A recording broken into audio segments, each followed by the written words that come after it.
شيخ الفاضل يا حج عجلالس سويو الحسن بن علي رضي الله عنه وأرضاه لم يلت جاء رجل إلى النبي صلى الله عليه وسلم فقال له إني جبان فريون سويت الله بتفترواتشو وإني ضعيف دكامم ناتشو بأكالاتشو نجهادون موتاتايشو يا سو لبو فرينو سونتهم دمو لذا غاباج አይደለም እና እንደው ምን ይሻለኛል ብሎ የጠየቃቸው ጊዜ የጋበዙበት መንገድም ጨምራለና ሐጅን ከጂሃድ ጋር ያያያዙበት ቦታ ራሱ ገራሚ ነው የበለጠ እንድንነሳሳ የሚያደርግም ጭምር ነው تمام الحديث قال هل لي جهاد لا شوكة فيه ብሎ ጠየቃቸው ጊዜ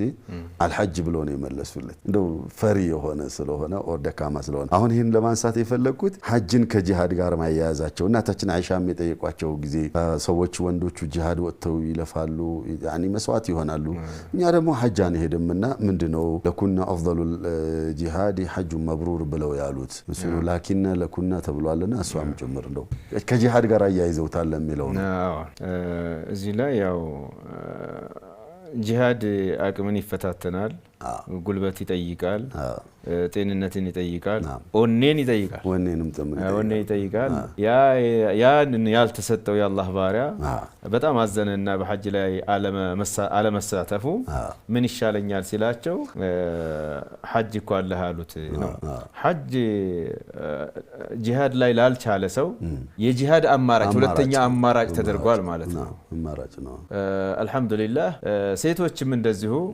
ለወንዶች የተሰጣቸው ፈضል በጣም አጓጓቸውና አስቀናቸው አይሻ ያወሩት ሐዲስ ማለት ነው የአላህ መልእክተኛ ሰለላሁ ዐለይሂ ወሰለም ለኩነ ጂሃዱ ላ ቂታለ ፊህ ብለዋቸው ለእናንተኮ ውጊያ የሌለበት ጂሃድ አላችሁ አሏቸው እሱም አልሐጅ መብሩር አልሐጅ ሐጅ ነው ብለው ነግረዋቸዋል እና ሐጅ በዚህ ልክ ከጂሃድ ጋራ አቻላ አቻ የሚሄድ አይነት ተከትሎ የሚጠቀስ ትልቅ ወደ አላህ Subhanahu Wa Ta'ala መቀራረቢያ ኸይር ስራ መሆኑን እንማራለን ማለት ነው